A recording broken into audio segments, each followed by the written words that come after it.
break right around mid-October to just bring supplies. So I talked to my brother Dallas Goldtooth, who some of you here in the Bay Area community will remember from when he was a student here at UC Berkeley. And so Dallas had said that, you know, they expect to be there for the long haul. So this sort of victory that many of you have heard about is really more of a symbolic victory. It's not a substantive victory.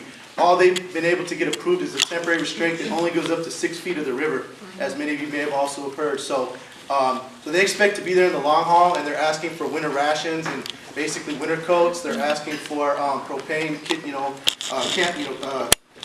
camping stoves and all those kinds of things, tents. So we're asking for donations. We're going to put up a list, and maybe what I'll do is ask my brother Samson to kind of put it out on his list. So I'm assuming many of you are connected to Samson and heard about this event tonight, this evening that way. So, but we're going to be collecting items between 8 to noon at 2289 International Boulevard. So it's right there by 23 and International in East Oakland.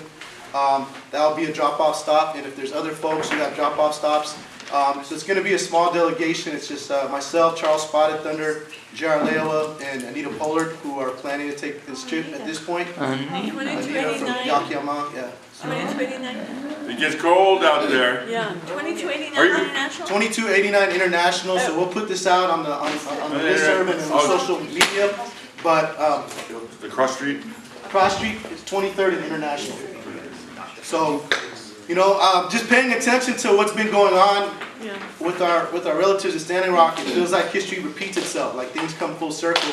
And seeing how tense things are right now, it's not unlike what was happening right there at the incident at Jumping Bull and what we were seeing, you know, like with these new technological breakthroughs back in the day. Like our ancestors were relegated to the most worthless land there was, right? When farming was basically the way we assessed the value of land. And then, you know, through time, as there were technological breakthroughs, all of a sudden that changed. The value of those lands that they thought were worthless actually were mineral rich with uranium and gold and other things, right? And that's been a lot of the contemporary Indian struggles today.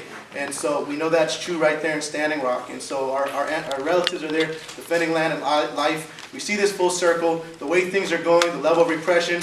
You know, we may have another martyr, another Leonard Peltier as a result of the incident. So this is critical. Yeah. This is critical. And so, you know, hopefully we learn our lesson and we mobilize to really kind of make sure that we nip this in the bud for all the future generations coming behind us. So, you know, not all of us are able to be there, myself included. Even just taking a week off from work to be able to travel there to bring supplies is a challenge. But each of us can do our part.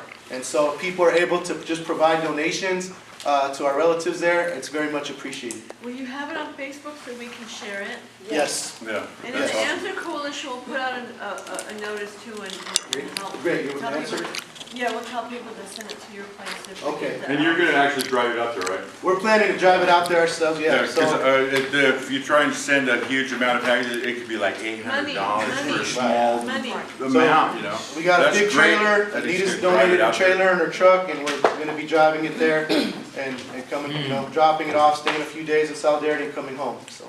I got some gas money. Thank you. I'll add some more later, man, before you go. What's the date again? October what? So we you know, it's sort of an informal trip. We're kind of trying to figure out the dates, but we're looking right around mid-October. So after the Indigenous Peoples Day, we're hoping to make an announcement in Alcatraz on the 10th. So probably right around, you know, third week of October, maybe around the 16th, 17th, something like that. So, like I said, it's an informal delegation. I know that there's other delegations taking things over, but what we have is a truck and a big trailer to just load things up. And Thank you. thank you, everybody. Appreciate you.